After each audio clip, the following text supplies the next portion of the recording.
It was supposed to be just another quiet Friday night, the kind where the world slows down, where her laughter filled the spaces between the ticking of the clock and the clinking of glasses. I had planned dinner at home, soft jazz, her favorite wine, and the glow of the candles reflecting off her eyes. But by the time she walked through the door, something in her felt different. Her voice was lighter than usual, too airy, like she was holding back something. I brushed it off, thinking she was tired, maybe preoccupied. We'd been together for 3 years, after all. We'd built a rhythm. Her chaos, my calm. Halfway through dinner, her phone buzzed. She smiled, that small, secret smile she once reserved only for me. I remember the flicker in my chest, not quite jealousy, just a strange tightening. I didn't ask. I didn't want to seem controlling. I just poured her another glass and changed the subject. We ended the evening on the couch, a movie neither of us were watching. She was scrolling, giggling softly at her phone. When I asked what was funny, she shook her head, leaned in to kiss me, and said, "You wouldn't get it, babe." I laughed with her, pretending it didn't sting. But it did. Later that night, as she drifted off beside me, her phone buzzed again. I told myself to ignore it, trust her. But something about the way she shifted in her sleep, clutching her phone to her chest, made the silence between us feel heavier than ever. The next morning, I woke to an empty bed. She left early for work, she said, though it was Saturday. The text she sent had a heart emoji, like everything was normal. But I knew better. Hours later, I met her at a cafe. I wanted to surprise her. She looked startled to see me, her smile faltering before she composed herself. "Hey, what are you doing here?" she asked, too quickly. I shrugged. "Wanted to see you. Maybe walk home together." Her coworker, or maybe he wasn't, sat across from her, a tall guy with the kind of smirk that made my stomach twist. She introduced us awkwardly, her tone too casual, too rehearsed. I extended a hand. He shook it, smirking like he knew something I didn't. That's when it happened. One sentence. That's all it took.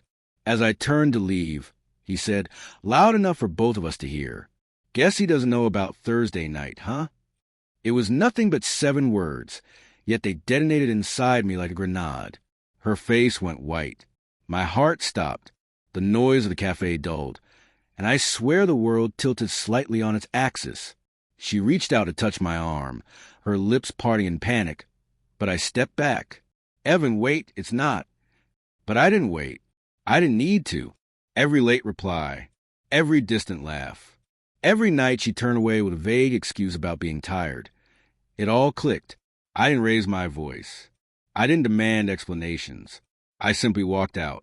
That night, I packed a single duffel bag, left my apartment key on the counter, deleted her number. I didn't even block her.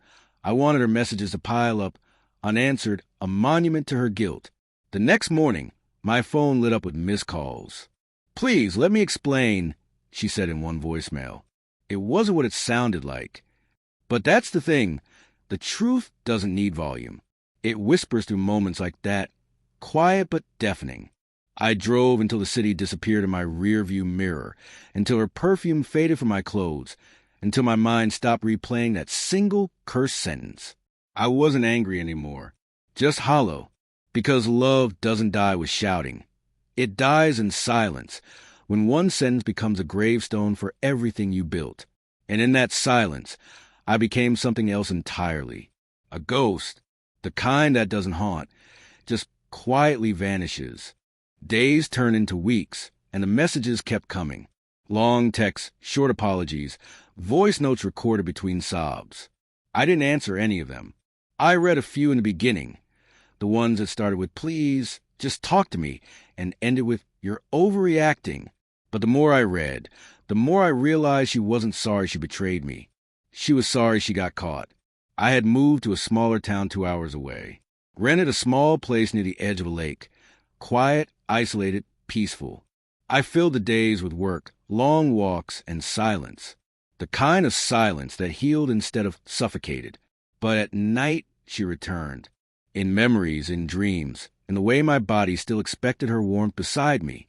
Sometimes I'd wake up at 2 a.m. thinking I heard her laugh in the hallway. That laugh that used to melt me before it became a weapon. One evening, about a month after I left, I got an envelope. No return address. But I recognized her handwriting instantly. Looping, neat, the same way she used to write "I love you" on sticky notes she'd hide in my jacket. Inside was a letter. She wrote about how empty the apartment felt without me. How she'd wake up expecting me to make coffee. How she hated herself for letting something so meaningless ruin everything. She claimed it was just dinner, a mistake. Nothing happened. But then she admitted something that made my blood freeze. I don't even know why I let him walk me home that night. I thought it was harmless. But he kissed me. I didn't stop him right away. I swear it didn't mean anything. But the next morning, I looked at myself and realized I destroyed us. She called it a mistake. But betrayal doesn't happen by accident. It happens by choice. Small, deliberate ones that pile up until the truth collapses under their weight. I didn't respond. 2 weeks later, she showed up. I came home from the grocery store and saw her car parked outside my place. She was sitting on the porch steps, wearing the same sweater I'd once bought her for Christmas. Her eyes were swollen, and when she saw me, she stood up too fast, like she'd been rehearsing that moment for days. "Evan," her voice cracked. "Please, I need to talk to you." I didn't move closer. "You shouldn't be here." "I know," she whispered, "but I couldn't let it end like this. I made one stupid mistake, and you just disappeared. You didn't even let me explain." I took a deep breath, staring past her toward the lake. "You already did explain. He kissed you. You didn't stop him. That's enough." Tears slid down her cheeks. "I thought we were stronger than one mistake." I finally looked at her. "So did I?" The silence that followed was brutal. Every memory between us seemed to hover in the air. Our first trip, our fights, the laughter, the promises. It all hung there, begging for a reason to survive. But love can't grow on cracked ground. "I kept thinking you'd come back," she said softly. "That you'd remember what we had. That you'd forgive me." "I didn't leave because I stopped loving you," I said quietly. "I left because I finally started loving myself." That broke her. She fell to her knees, sobbing, begging me to come home, to try again, to forget. But you can't unhear certain words. You can't unknow betrayal once it's lodged itself into the walls of your heart. I placed her letter on the step, beside her, and turned toward the door. "You'll be okay," I said. "We both will, just not together." She called after me, her voice trembling. "Evan, please. I can't lose you." But I was already gone, not just from the porch, but from the version of myself that tolerated being second choice. I closed the door behind me and stood there in the stillness, listening to the sound of her car starting, then fading away down the road. That night, I sat by the lake. The moonlight rippled across the water, soft and silver. I thought about how a single sentence had destroyed everything, and how, in a strange way, it had also saved me. Because sometimes it takes being shattered to rebuild yourself into someone stronger. She'd never see me again. Not because I hated her, but because I finally learned that walking away doesn't mean you're weak. It means you're free.